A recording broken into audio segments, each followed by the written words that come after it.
आता राजांच्या अभिषेक विधींना सुरुवात झाली होती. दररोज अनेक होम होत होते.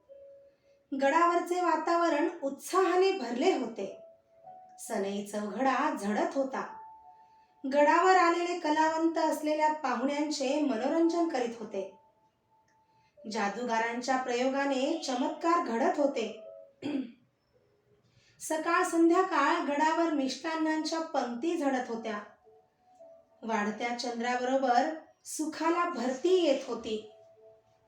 धार्मिक विधीने व उपवासाने थकलेले राजे रात्री गंगासागराच्या मनोऱ्यात उभे होते.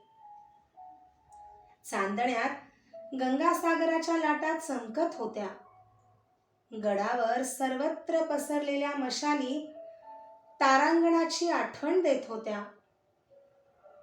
जगदीश्वराच्या मंदिराकडून उठणारी लकेर वातावरणात तरंगत होती. कुठून तरी डफाचा आवाज कानांवर पडत होता. गडाची झोप उडाली होती. थकलेले राजे शय्यागृहाकडे जात होते.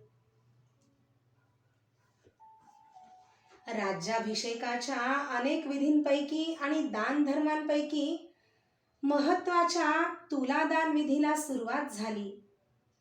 चांदीचा तराजू टांगला होता. तो विधी पाहण्यासाठी सारे सरदार शामियान्यात गोळा झाले होते. तुलादानासाठी लागणारे सर्व साहित्य तेथे आणून ठेवले होते. राजे तुलादान विधीसाठी तयार होऊन जिजाबाईंच्या महाली गेले.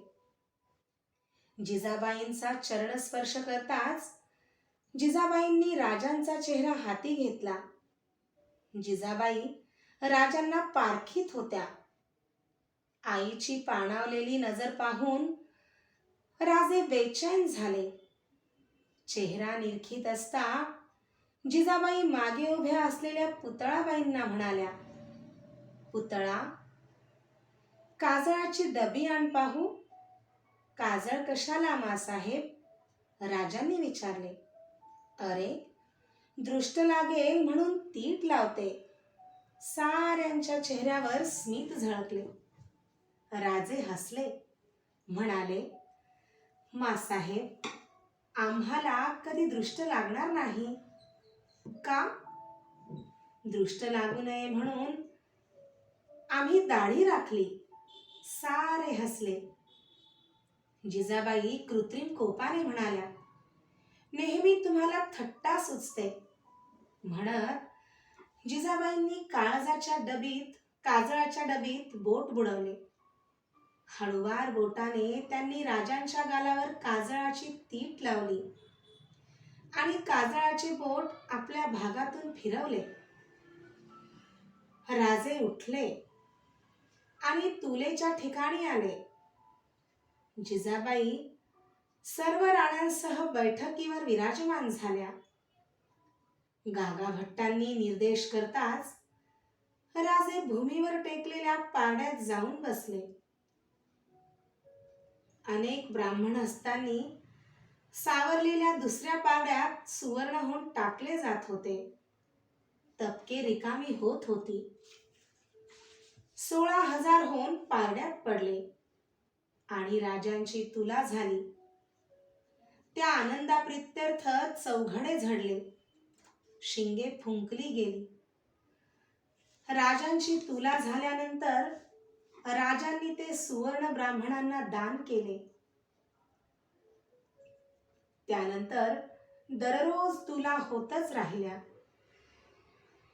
राज्याभिषेकाच्या दिवसापर्यंत सर्व क्लेश निवारणार्थ पितळ, तांबे, चांदी यांच्याबरोबर नाना तऱ्हांचे व्यवहारोपयोगी आणि खाद्यपदार्थ यांनी देखील राजांची तुला झाली. ते सर्व राजांनी स्वहस्ते दान केले. सर्व विधी बाळंभट्ट करीत होते.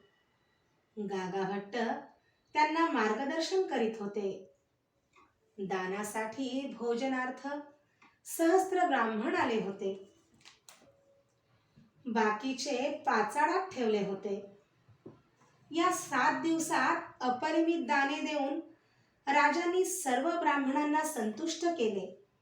राज्याभिषेक पूर्व सर्व प्रायश्चित्त विधी पुरे झाले होते. प्रायश्चित्त विधी व राज्याभिषेक महोत्सव सलग होऊ नये म्हणून गागाभट्टांनी त्यात एका रात्रीचा खंड राखून दोष परिमार्जन केले होते. सारे प्रायश्चित्त विधी पुरे झाले. 7 दिवस अखंड चाललेले होम, ब्राह्मणांचा उठणारा मंत्रघोष, सदैव दिसणारी धावपळ काही काळ थंडावली. राज्याभिषेक पाहण्यास आता साऱ्यांचे जीव आतुर झाले होते. ज्येष्ठ शुद्ध द्वादशीचा दिवस हाती मंगल कलश घेऊन सूर्य क्षितिजावर आला. पूर्वेकडे तोरणा आणि राजगड नजरेत येत होते. राजे सूर्यदर्शन घेत होते. त्यांची नजर त्या दोन्ही गडांवर खिळली. आज रायगडावर राजांचा राज्याभिषेक होणार होता. पण स्वराज्याचा मुहूर्त, स्वराज्याचा विस्तार राजगडावर झाला. सूर्याबरोबरच राजांनी राजगडालाही वंदन केले. सकाळी ऐंद्री शांती उरकल्यानंतर राजांनी थोडी विश्रांती घेतली. कारण सायंकाळी सुरू होणारा राज्याभिषेक, सिंहासनारोहण व राजदर्शन हे समारंभ सकाळपर्यंत चालणार होते. सायंकाळी राज्याभिषेक विधीस प्रारंभ झाला. प्रथम गणेश पूजन, स्वस्ती वाचन, मातृका पूजन, वसोद्धार पूजन झाल्यावर राजांनी नांदी श्राद्ध, नारायण पूजन व आज्य होम केला. सोयराबाईंसह राजांनी मंडप पूजा केली. महादेवी समोर प्रत्येक दिशेस 4 कुंभ स्थापन केले. पूर्वेस सुवर्ण कुंभ, दक्षिणेस रजत कुंभ, पश्चिमेस ताम्र कुंभ व उत्तरेस मृत्तिका कुंभ ठेवून त्यात दूध, तूप, दधी व जल भरले. पूर्वेच्या कुंभात फक्त मध व इतर कुंभात पवित्र जल भरले. कुंभ पल्लव पुष्पांनी व वस्त्रवेष्टनांनी सुशोभित झाले. अभिषेकासाठी औदुंबर शाखांची रौप्यमंडित आसंदी केली होती, ती स्थापली.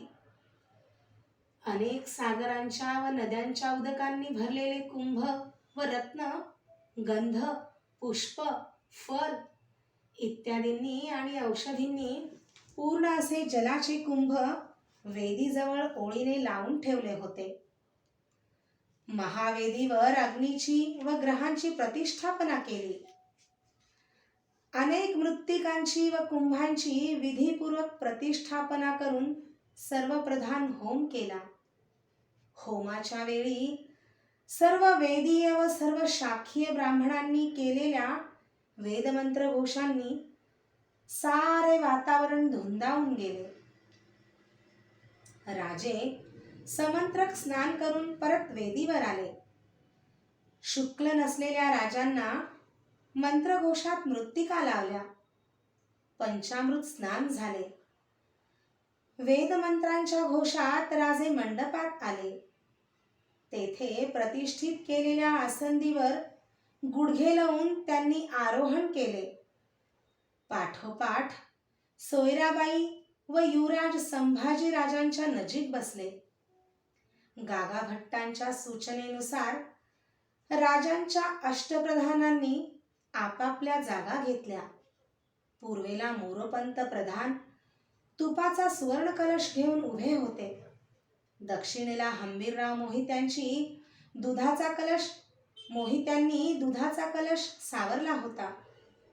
अशा तऱ्हेने अष्टदिशांना त्र्यंबक पंत, रामचंद्र पंत, दत्ताजी पंत, रघुनाथ पंत व न्यायाधीश निराजी पंत दही, मध, पंखा, मोर्चेले सावरून उभे ठाकले.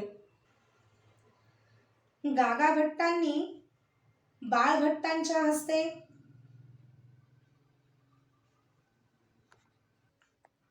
अभिषेकाला सुरुवात केली. महापंडित मंत्रघोष करू लागले. अभिषेकाला सुरुवात झाली. भारतातील महानद्यांची उदके राजांचे अंग पवित्र करू लागली. अभिषेकाच्या वेळी चाललेला तो गंभीर मंत्रघोष अंगावर रोमांच उभा करीत होता. आधीच वार्धक्याने क्षीण बनलेल्या जिजाबाईंच्या दृष्टीला डोळ्यात साकळलेल्या आसवांमुळे समोरचे दृश्य धूसर दिसत होते. क्षणाक्षणाला डोळे टिपून त्या ते दृश्य मनात साठवीत होत्या. मध्यरात्रीनंतर राजांचा अभिषेक संपला. राजा, राणी आणि युवराज यांना सुवासिनींनी ओवाळले. तुपाने भरलेल्या काशाच्या पात्रात राजांनी आपले मुखावलोकन केले. त्यानंतर राजांनी शुभ्र वस्त्रे व अमोल अलंकार धारण केले. शस्त्रपूजा करून राजांनी ढाल तलवार, धनुष्यबाण यांचा स्वीकार केला. सिंहासनारोहणाचा समय जवळ येत होता. राणी सोयराबाई, युवराज संभाजीसह राजांनी कुलदेवतेला नमस्कार केला. बाळम भट्ट, गागा भट्ट, अनंत भट्ट यांना वंदन केले आणि ते जिजाबाईच्या समोर आले. तिघांनी जिजाबाईंना वंदन केले. जिजाबाईंच्या तोंडून शब्द उमटत नव्हता. त्यांनी राजांच्या मुखावरून आपली बोटे उतरली आणि ती कानशिलांवर मोडली. राजे सिंहासनारोहणासाठी राजसभेकडे पावले टाकू लागले. राजांच्या सरदारांनी, मानकऱ्यांनी व विद्वान ब्राह्मणांनी राजसभा सजली होती. राजसदरे समोरच्या विस्तीर्ण चौकात गालीचे अंथरले होते. बाहेर नगारखान्याच्या द्वाराशी 2 हत्ती, 2 पांढरे शुभ्र घोडे उभे होते. चौकात मांडवावर भारी वस्त्रांच्या कनाती नाना रंगात उठून दिसत होत्या. राजसदरेवर मध्यभागी उंचच उंच चौथरा उभारला होता. भरजरी गालिचांनी तो चौथरा झाकला होता आणि त्यावर ते नामांकित सुवर्ण सिंहासन ठेवले होते. राजसदरेची व्यवस्था अशी होती की कुठल्याही कोपऱ्यातून ते सिंहासन दृष्टीला यावे. नगारखान्यापासून सिंहासनाचे अंतर एवढे असूनही बोललेला साधा शब्दही दोन्ही टोकांना स्पष्टपणे टिपला जात असे. सिंहासनाच्या डाव्या बाजूला राजस्त्रियांना बसण्याची व्यवस्था केली होती. उजवी बाजू मंत्री आणि आप्तपुरुष या मंडळींना बसण्याकरिता राखली होती. दोन्ही बैठकी ऐश्वर्य संपन्न होत्या. डाव्या बाजूला सोडलेल्या जाळीदार पडद्यांमुळे तो जनानी भाग आहे हे न सांगताही ओळखू येत होते. पहाटेचा समय जवळ येत असता राजे अष्टप्रधानांसह राजसभेत आले. पुरुष उंचीचे सुवर्ण गुरझप घेतलेले गुरझपदार सामोरे चालत होते. राजे मखमली पायघड्या घातलेल्या पायऱ्या चढून राजसदरेच्या प्रथम टप्प्यावर आले. नंतर उजव्या बाजूच्या पायऱ्या चढून ते पहिल्या चौकात आले. राजे साऱ्यांच्या नजरेत आले. सिंहासनामागे अनेक भालकरी उभे होते. त्यांनी सुवर्ण भाले सावरले होते. त्या सुवर्णांकित भाल्यांच्या टोकांवर अनेक अधिकारदर्शक व राजसत्ता निदर्शक चिन्हे दिसत होती. उजव्या हाताला भाल्यांच्या टोकांवर 2 मोठ्या दातांच्या मत्स्यांची सुवर्णाची शिरे होती. तर सिंहासनाच्या डाव्या बाजूला अनेक अश्वपुच्छे भाल्याच्या टोकांवर लटकाविली होती.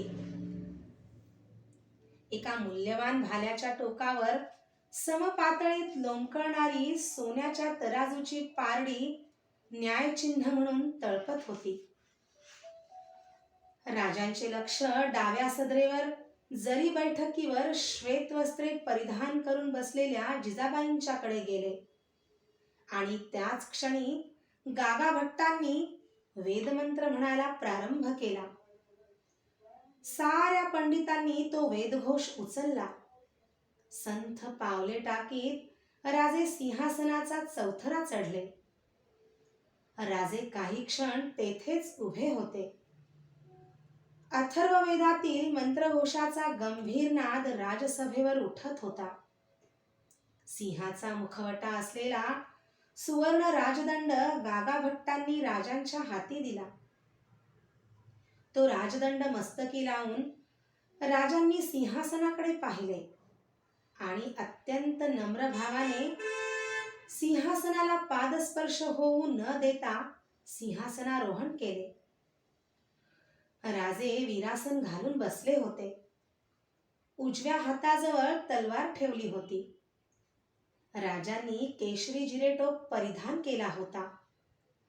कानात अत्यंत तेजस्वी मोत्यांचे चौकडे शोभत होते. मानेच्या लहानशा हेलकाव्याबरोबर त्या मोत्यांवर तारांगण उठत होते.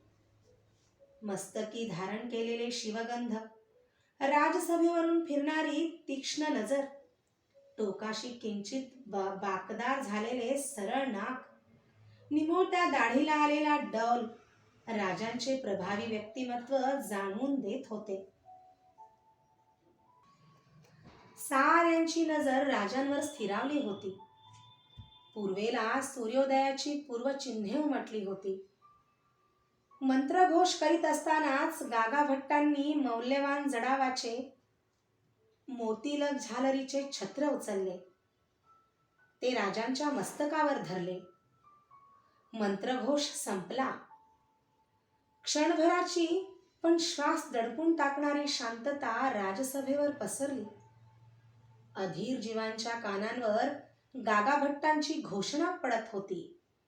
क्षत्रिय कुलावतस सिंहासनाधीश्वर, गो ब्राह्मण प्रतिपालक, हिंदुपत पातशहा, श्रीमंत श्री छत्रपती शिवाजी महाराज की जय. तो सोहळा पाहणाऱ्या हजारो मुखातून तो जयध्वनी पडसादाप्रमाणे अनेक वेळ उठला. मृदुंगावर थाप पडली. नर्तकींचे पदन्यास बोलू लागले. गवयांचे गायन सुरू झाले. चौकातल्या ध्रुपदाचे शब्द कानांवर पडत होते.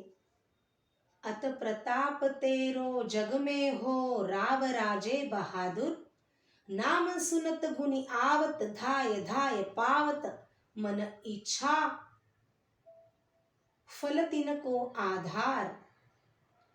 वाद्यांच्या मेळांनी आपल्या सप्तसुरांनी वातावरण उजळून सोडले. गडाच्या चारी दिशांना तोफांचे आवाज उठू लागले. राष्ट्रभूमीला छत्रपती लाभल्याची वार्ता आसमंतात पसरली. डोळ्यातून झरणारे आनंदाश्रू न पुसता जिजाबाई थरथरत्या उठल्या. सारे अंग कापत होते. पुतळाबाई अश्रू टिपून धावल्या. जिजाबाईंना हात देत त्यांनी विचारले, काय हवं मासाहेब? जिजाबाईंनी पुतळाबाईंच्याकडे पाहिले. दुसऱ्या क्षणी त्यांच्या कुशीत तोंड लपवीत त्या म्हणाल्या, घेऊन चल मला. कुठंतरी माझं पोर माझ्याच नजरेनं दृष्टावेल. जिजाबाईंना हुंदके फुटत होते. पुतळाबाई पाठीवरून हात फिरवित होत्या. सिंहासनावर राजांना जेव्हा सुवर्ण स्नान घातले जात होते तेव्हा पूर्वेला सूर्योदय होत होता आणि त्या बालसूर्याच्या सहस्त्र किरणांनी पृथ्वीवरचा अंधकार नाहीसा झाला. पंतप्रधान मोरोपंतांनी राजांना 8000 होनांचे स्नान घातल्यानंतर राजसिंहासनाच्या खाली असलेल्या ज्योत्यावर गागा भट्ट, संभाजी राजे व प्रधान मोरोपंत बसले. सारा दरबार खडा होता. मानाप्रमाणे सारे सरदार राजांना नजराणे अर्पण करीत होते. राजे नजराण्यांचा स्वीकार करीत होते. अचानक त्यांची नजर एका उंचावलेल्या हाताकडे गेली. इंग्रज वकील ऑक्झिंडेन हात उंचावून राजांचे लक्ष वेधण्याचा प्रयत्न करीत होता. त्याच्याबरोबर दुभाषा नारायण शेणवीही आला होता. राजांनी त्या दोघांना सामोरे आणण्याची आज्ञा केली. ऑक्झिंडेन सामोरे आला. त्याने अनेक गोष्टी राजांना नजर केल्या. त्यात एक विलायती खुर्चीही होती. ती खेरीज हिरेजडित शिरपेच, 2 हिरेजडित सलकडी, 3 तेजस्वी मोती व एक हिऱ्याची अंगठी होती. ऑक्झिंडेनला मानाचा पोशाख देऊन राजांनी नजराण्यांचा स्वीकार केला. राजे आता देवदर्शनाला जाणार होते. होळी चौकात सारा लवाजमा सिद्ध झाला. राजांचा ऐरावत पाठीवर सुवर्ण अंबारी घेऊन झुलत उभा होता. सोन्या रुपयाच्या अलंकारांनी आणि भरजरी खोळीने तो सजला होता. राजे अंबारीत बसले होते. सरसेनापती हंबीरराव मोहिते सुवर्णांकुश घेऊन माहुताच्या जागी होते. मागे खवाशीत मोरोपंत प्रधान सोन्याच्या मुठीचे मोर्चेले राजांवर ढाळीत होते. राजांची मिरवणूक निघाली. असंख्य तुतार्यांचा नाद उठला. राजांच्या जयघोषात मिरवणूक सरकू लागली. सारे सरदार राजांच्या मागून चालत होते. पुढे अश्वदळ चालत होते. मोर्चेले अब्दागीर राजांच्या वर धरली गेली होती. मिरवणूक पेठेत आली. आनंदाने बेहोश होऊन नागाप्पा शेट्टी राजांवरून मोहरांची उधळण करीत होता. गुलाल उधळीत तो मिरवणुकीत सामील झाला. दुतर्फा घरांच्या माड्या बायाबापड्यांनी भरल्या होत्या. राजांना पाहून हात जोडले जात होते. वाद्य गजरात राजे जगदीश्वर दर्शन घेऊन माघारी आले. वाड्याच्या दरवाजाशी लिंब लोण उतरले गेले. राजांनी वाड्यात प्रवेश केला. अलकाबांचे पुकार पुकारले जात होते. जिजाबाई आपल्या महालात बसल्या होत्या. मनोहारी धावत आली. तिने सांगितले, राजे वाड्यात आले.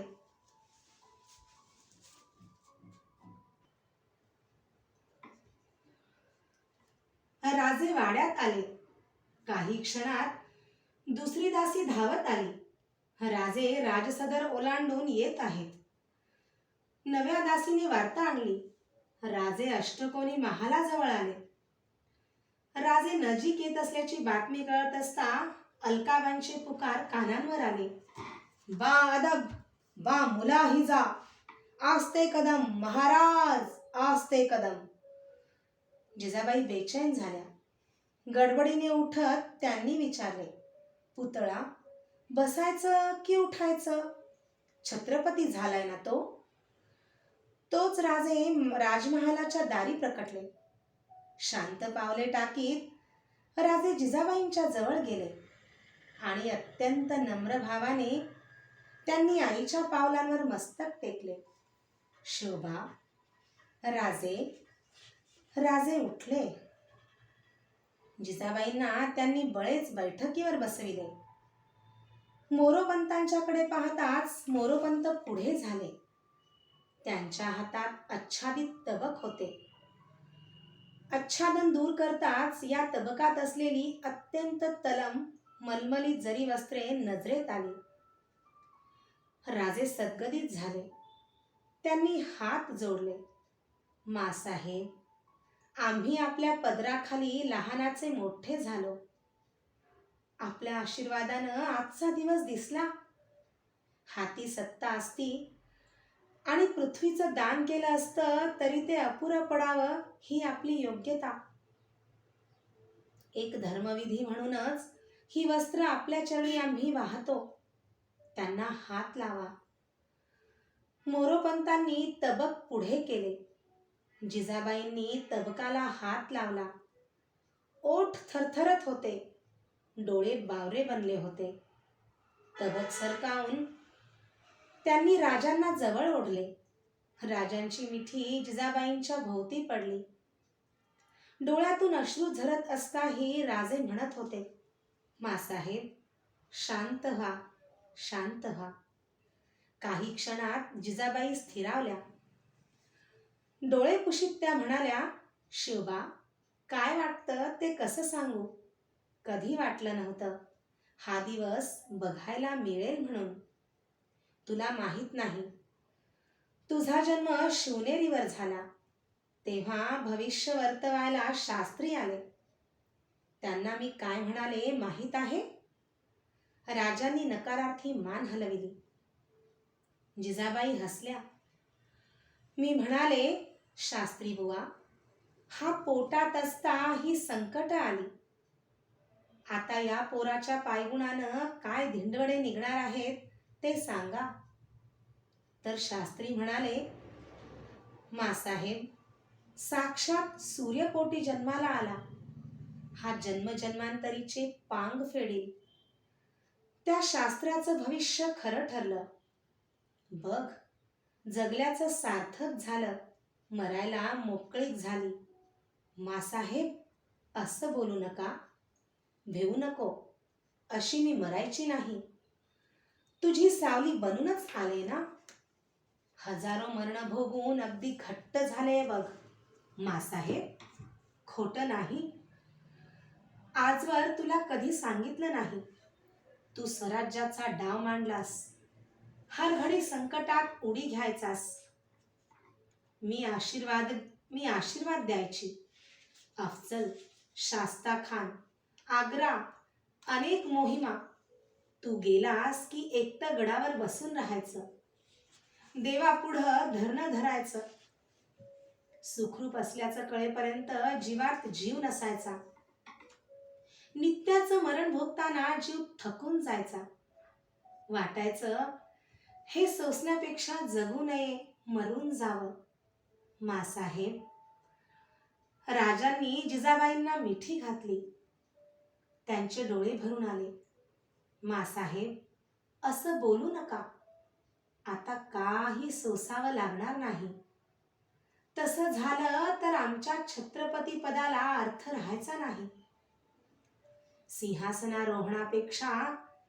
पेक्षाही आईच्या मिठीने अधिक भारावून राजे महालाबाहेर आले. राजसदरेच्या मंडपातून गाण्याचे सूर उठत होते. राज्याभिषेकाचा उत्सव गडावर सुरू झाला. नृत्य, गायन, पोवाडे यांच्या नादात गड धुंदावला. आलेल्या जुवारींनी ठिकठिकाणी पट मांडले. नशिबाचे फासे आजमावण्यासाठी मावळ्यांचे कडे त्यांच्या भोवती जमू लागले. बंगाली जादूगारांनी मांडलेले जादूचे खेळ पाहून बाया बापड्या भीत होत्या. पुरुष थक्क झाले. नाना पक्वान्नांनी अन्नछत्रे गडावर ठिकठिकाणी उघडली होती. राजारामांना घेऊन संभाजीराजे साऱ्या गडावर फिरत होते. शहजादा अकबरच्या छावणीची आठवण त्यांच्या मनात जागी होती. राजे आपल्या महालात एकटेच बसले होते. राज्याभिषेकाने वाढलेल्या जबाबदारीची त्यांना जाणीव होती. राज्याची व्यवस्था लावायची होती. नवे स्वरूप प्राप्त करून घ्यायचे होते. मनात खूप मनसुबे तरळत होते.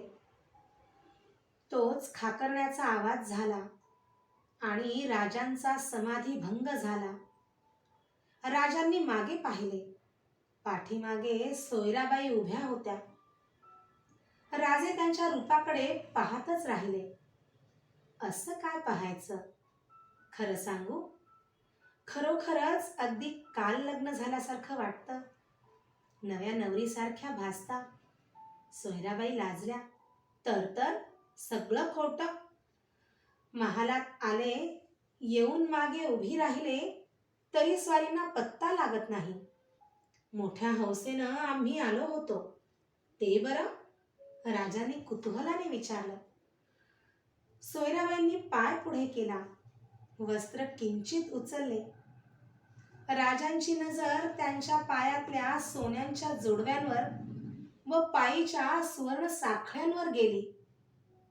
गागाभट्टांनी सांगितलं की अभिषिक्त राणीला सुवर्ण साखळ्या आणि सुवर्ण जोडवी घालण्याचा मान असतो.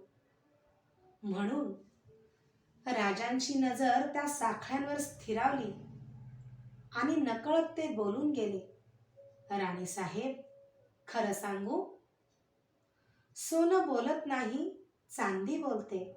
म्हणजे? राजे चटकन भानावर आले. सावरून घेत ते म्हणाले, पहा ना, चांदीच्या साखळ्या असत्या तर त्यांच्या आवाजामुळं आम्हाला तुमच्या आगमनाची वर्दी चटकन लागली असती. आवाज नसला म्हणून काय झालं? सोन्याच्या आहेत ना. अभिषेक झाल्यापासून बाया बापड्यांची गर्दी उडाली पाया पडायला. जीव नको झाला आणि पाया पडतात तेही पायांवर डोकं ठेवून. राज्ञी पद आहे ना, कंटाळा करून कसं चालेल? ते का मला कळत नाही? म्हणूनच सारं सोसते. अनाजी देखील हेच म्हणाले. जाते मी. महालात बायका थांबल्या असतील. थोडं थांबा, म्हणत राजे उठले. त्यांनी संदूक उघडली. संदुकीतून एक सुबक नक्षीकाम केलेली हस्तिदंती पेटी काढून ती सोयराबाईंच्या हाती दिली. काय हे? कर्नाटकातून बुक्के फरोज आला होता. त्याच्याकडून ही गंधाली विकत घेतली. तुमच्याकरिता. उघडून पहा ना. सोयराबाईंनी पेटी उघडली. त्या छोट्या पेटीत उंची अत्तराच्या बुधल्या होत्या.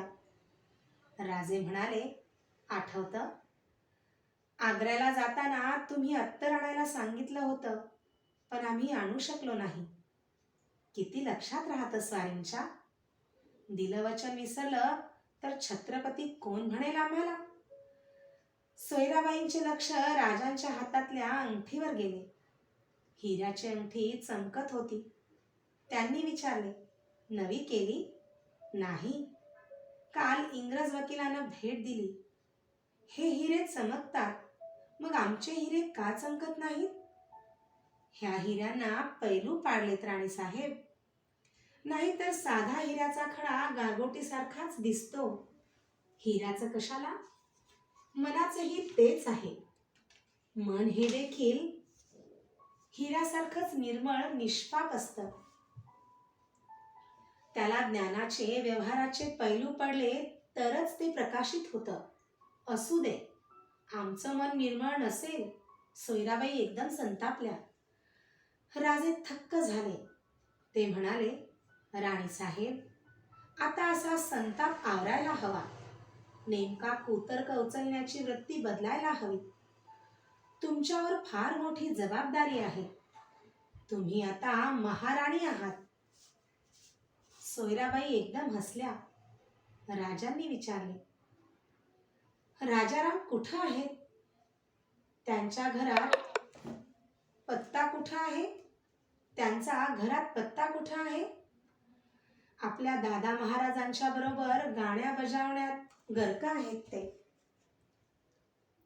सिंहासनारोहण प्रसंगी कुठं दिसले नाहीत. म्हणून विचारलं. झोपले होते वाटतं. बिथरलेल्या सोयराबाई म्हणाल्या, हो हो, किती वेळ जागणार? 100 वर्ष आयुष्य आहे. सोयराबाईंनी महालात प्रवेश करणाऱ्या किती वेळ जागणार? 100 वर्ष आयुष्य आहे. सोयराबाईंनी महालात प्रवेश करणाऱ्या राजाराम संभाजीकडे पाहिले. दोघांनी राजांना सोयराबाईंना मुजरा केला. राजांनी राजारामांना कडेवर घेतले. त्यांना कवटाळीत राजे म्हणाले, बाळराजे, आम्ही तुमचीच आठवण काढली होती. आम्ही सिंहासनारोहण केलं आणि नेमके तुम्ही झोपी गेलात. साफ खोटं. आम्ही मुळीच झोपलो नव्हतो. बाळराजे, घाबऱ्या होऊन सोयराबाई ओरडल्या. मग कुठं होता राजे? राजांनी विचारले. आईसाहेबांनी आम्हाला मना केली. आम्हाला 7 महालीच ठेवलं. राजारामांनी सांगून टाकले. राजे आश्चर्यचकित होऊन सोयराबाईंच्याकडे पाहत होते. सोयराबाई बावरल्या होत्या. या चटकन संतापल्या आणि त्या भरात बोलून गेल्या. युवराज म्हणून संभाजीराजे अभिषेकाला बसणार, युवराज म्हणून ते सिंहासनाच्या पायरीवर बसणार, आणि राजाराम बारगीर म्हणून उभे राहून काय पाहणार होते? त्या अपमानापेक्षा राणीसाहेब, जबान आवरा, राजे बोलले. सोयराबाईंनी हातची गंधारी टाकली, अत्तराचे बुधले चौफेर उधळले आणि राणीसाहेब महालाबाहेर निघून गेल्या. शिवाजीराजांनी रात्रीचा दरबार भरवला होता. राजसदरेवर बैठकीवर अनेक लोडतक्क्यांच्या भारी बैठकी लावल्या होत्या. सहस्त्र ज्योतींनी नटलेल्या वृक्षदीपांनी सारी सदर झगमगत होती. मशालधारी सावधतेने उभे होते. समयांच्या उजेडात रत्नखचित सिंहासन चमकत होते. चिकाच्या पडद्याआड राणीवसा हजर झाला होता. सारे सरदार मानकरी आपापल्या जागी मानाप्रमाणे बसले होते.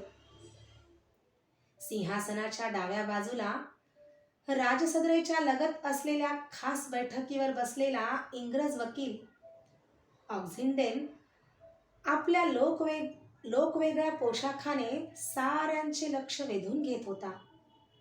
बिछायतीने आच्छादिलेल्या राजसदरेच्या बैठकीवर संभाजीराजे व राजाराम बसले होते. दरबारी येण्यासाठी महाराज महालाबाहेर पडण्याच्या तयारीत असता त्यांनी शेजारी उभ्या असलेल्या हंबीररावांना विचारले, मासाहेब, दरबारी गेल्या? जी नाही. का? राजांनी वर पाहत विचारले. राज्याभिषेकाची रात्रभर दगदग झाली, त्यामुळं साऱ्यांनी त्यांना विश्रांती घेण्याचा सल्ला दिला.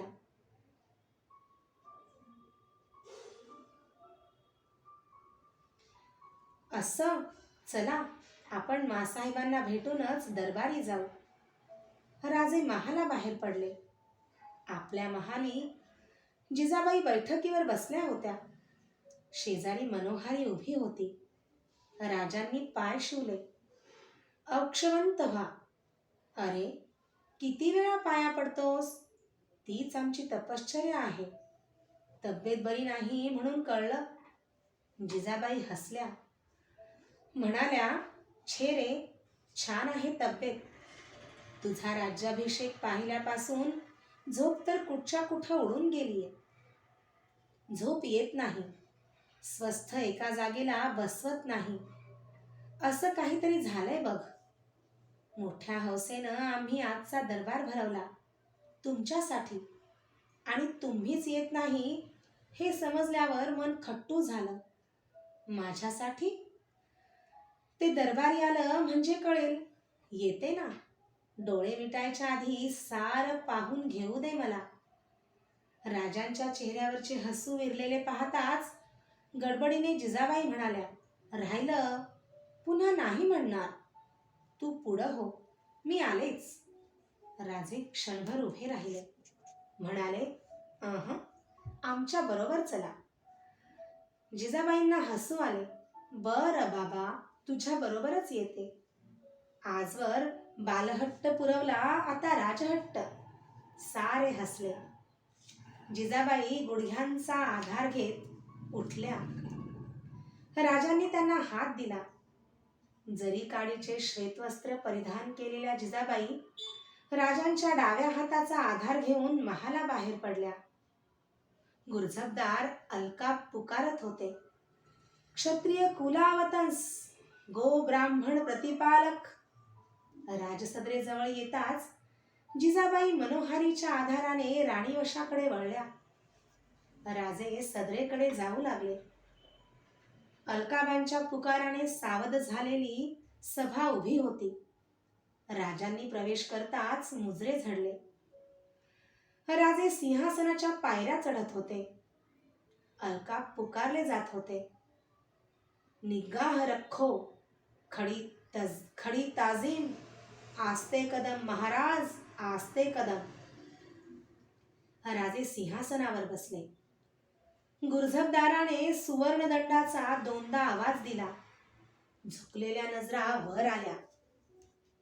राजांनी सर्वांना बसण्याची इशारत दिली. सारा दरबार स्थानापन्न झाला. राजे दरबारावरून आपली नजर फिरवत होते. राजाराम संभाजी यांना पाहताच त्यांच्या चेहऱ्यावर स्मित झळकले. राजांनी समोर नजर टाकली. राजाराम संभाजी यांना पाहताच त्यांच्या चेहऱ्यावर स्मित झळकले. राजांनी समोर नजर टाकली. राजसभेच्या मधोमध घातलेल्या सुशोभित बैठकीवर कविराज भूषण उभे होते. तेजस्वी मुद्रा, श्वेत अंगरख्यावर रुळणारा केशरी शेला, कानात चमकणारी सुवर्ण कुंडले. कवी भूषणही राजांचे रूप डोळ्यात साठवीत होते. राजांनी भूषणावर आपली नजर स्थिरावली. भूषणाचे हात जोडले होते. कवी महाराज बोलते झाले. अत्यंत शुभ घडीला तुमचे पाय आमच्या गडाला लागले. श्री जगदंबेने आमच्या हातून आजवर जे घडवलं, तिच्या इच्छेवरून जे स्वप्न साकार झालं, त्याचं रूप तुमच्या अधिकारवाणीनं ऐकावं असं आम्हाला वाटतं. भूषणाने आपला शेला सावरला. हात उंचावत तो म्हणाला, ऐक राजा, तुझ्या देवतुल्य पराक्रमाचं अमर काव्य करण्याचं गाण्याचं भाग्य म्हणजे जीवनाचं सार्थक असं माझ्यासारख्या कवीला वाटतं. ऐक राजा, शांत चित्तानं प्रेमभरानं तुझ्या दिग्विजयाचं काव्य ऐक. राजसभा स्थिरावली. कवी कलशासारख्या रसज्ञ विद्वानाची नजर भूषणावर स्थिरावली आणि स्तब्ध राजमहालात आणि लावण्यमयी नर्तकीचे एकसुराचे बोल पदन्यासाने बोलते व्हावेत तसा कविभूषणाचा एक एक शब्द राजसभेत भरू लागला. साजी चतुरंग बीर रंग में तू रंग चढ़ी, सरजा शिवाजी जंग जीतन चलत है. भूषण भनत नाद बिहद नगारन के, नदी नद मद गए बरन के रलत है. शूर शिवाजी चतुरंग सैन्य घेऊन विरोचित उत्साहाने घोड्यावर बसून युद्ध जिंकण्यासाठी निघाला आहे. नगाऱ्याचा भयंकर ध्वनी उठतो आहे आणि उन्मत्त हत्तींच्या गंडस्थळातून निघणारा मद नदी नाल्यांच्या प्रवाहात मिसळत आहे. महाराज साऱ्या दरबाराबरोबर मंत्रमुग्ध होऊन ते काव्य ऐकत होते. प्रत्येक कडव्याबरोबर भूषणाच्या आवाजाला धार चढत होती. घोड्यांच्या टापांनी उठणारा धुळीचा लोट नजरेसमोर येत होता. एक एक मोहीम राजांच्या नजरेसमोरून सरकत होती. अफजलवध झाला, शास्ता खान आला, भूषण सांगत होता. तनियान तिलक सुथनिया पगनियान, घामे घुमराती छोडी सोजिया सुखन की. मोगल स्त्रियांचे हाल तर विचारू नका. त्यांना आपल्या अंगातील चोळ्यांचे व सदऱ्यांचे तसेच पायातील विजारींचे व जोड्यांचे भान राहिले नाही. शास्ता खानाच्या महालात भर रात्री प्रवेश केला तेव्हाचे दृश्य असेच काहीतरी होते. त्या आठवणींबरोबर राजांच्या चेहऱ्यावर हास्य विलसले. भूषण एका पाठोपाठ एक एक प्रसंग डोळ्यासमोर उभा करीत होता. राजे तल्लीन होऊन वेळ काळाचे बंधन विसरून ते काव्य ऐकत होते. भूषण आग्र्याचा प्रसंग आपल्या प्रभावी काव्यवाणीने सांगत होता.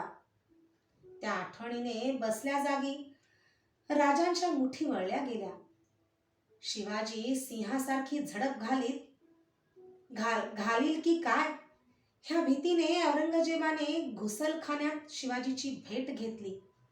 सर्वांच्या वर उभे राहण्याची ज्याची योग्यता त्याला हलक्या जागी उभे करण्यात आले. शिवाजी राजांचा संताप उफाळला.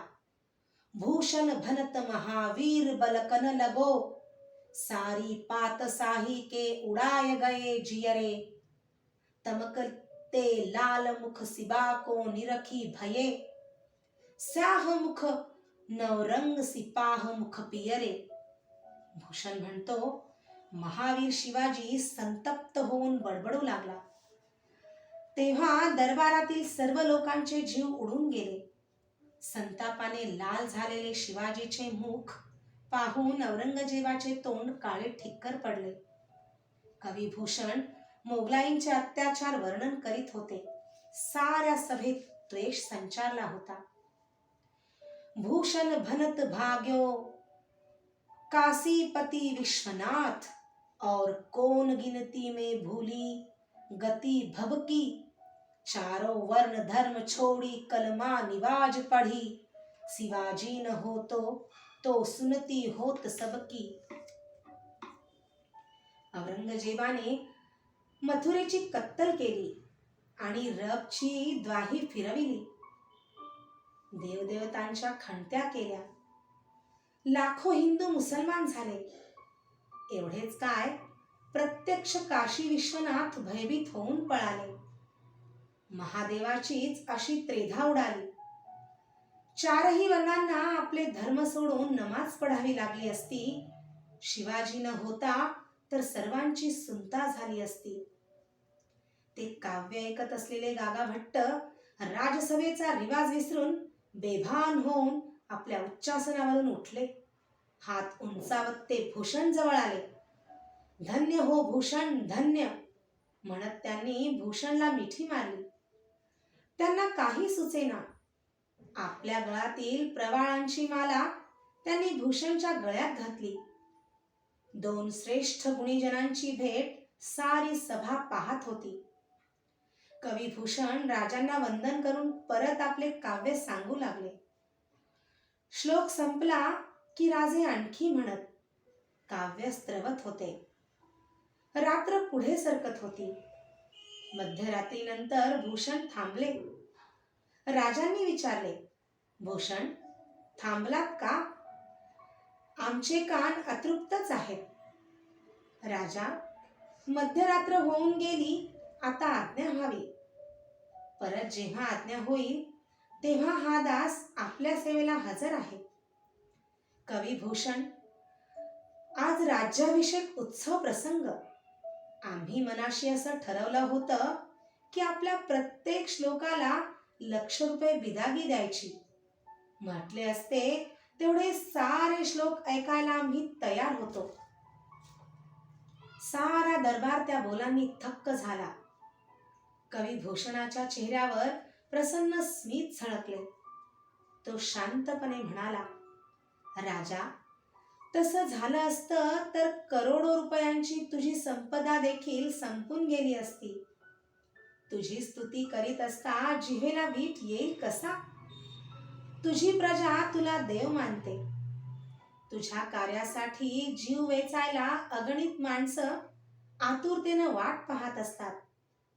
ही तुझी संपदा वर्णायला कंटाळा येईल कसा? राजा, हे तर परम भाग्य. प्रत्येक कवनाला ₹1,00,000 तू प्रेमभरानं एखादं बिल्वदळ जरी माझ्या पदरी टाकलंस तरी मी जन्माचा गुलाम होऊन जाईन. ही तुझी योग्यता. राजा, विजयश्री तुला सदैव माळ घालो. भूषणाने हात जोडले. राजे सिंहासनावरून उठले. भूषणाच्या समोर येऊन त्यांनी आपल्या गळातला कंठा भूषणाच्या गळ्यात घातला. कविराज भूषण, आमच्या दरबारी अष्टप्रधान आहेत, राजपंडित आहेत, पण राजकवीची जागा मोकळी होती. तुमच्यामुळं त्या जागेला शोभा आली. राजकवी भूषणाने नम्र भावाने व हर्षित मनाने त्या मानाचा स्वीकार केला. राजे पायऱ्या चढून येथे जिजाबाई बसल्या होत्या तेथे गेले.